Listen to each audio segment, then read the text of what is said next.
my pumpkins. So, one thing that has been really talked about in the current Star Wars Unlimited meta is, does Han Solo need a ban?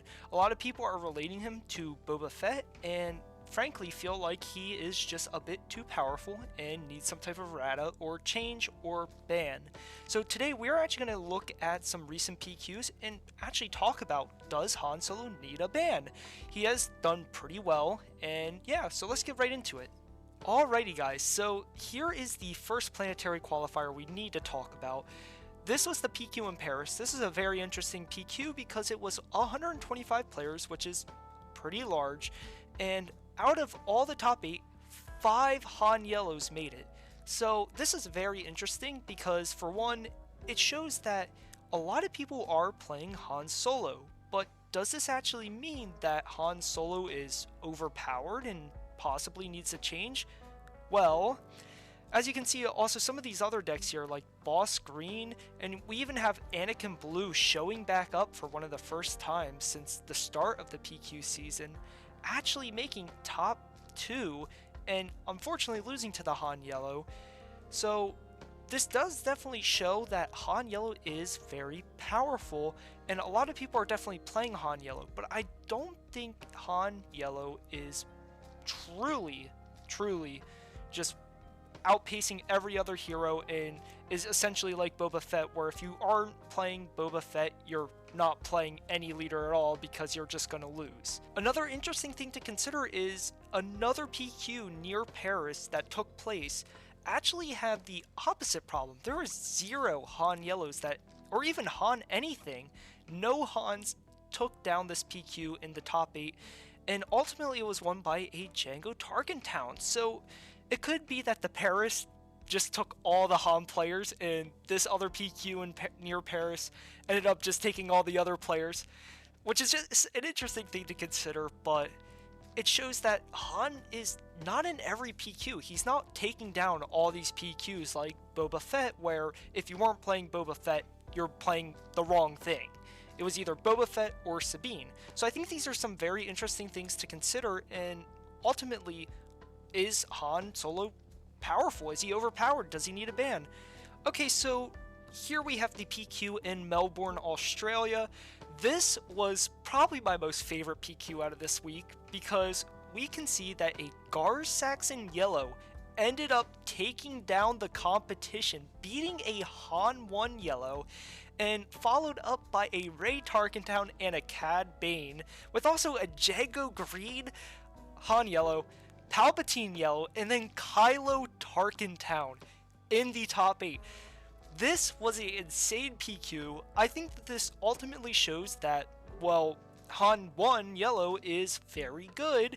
Again, people are adapting and finding new leaders to ultimately counter Han Yellow. Gar Saxon, one of the leaders that most people wouldn't have even considered playing, making this PQ and beating out a Han Yellow shows that people are able to adapt their decks and ultimately play around what Han 1 Yellow is doing. And I've even experienced that myself personally. I've been playing a lot of Kylo Red, and one of the really biggest things that I have found is that if you just steamroll the Han player and they don't do anything to your board, is an instant win. I found that matchup quite favorable, and I feel the same with Django Tarkentown. I felt like if I was always just tapping down the Han on the deploy with pings, I oftentimes felt like the Han player couldn't do their thing and it completely disrupted them.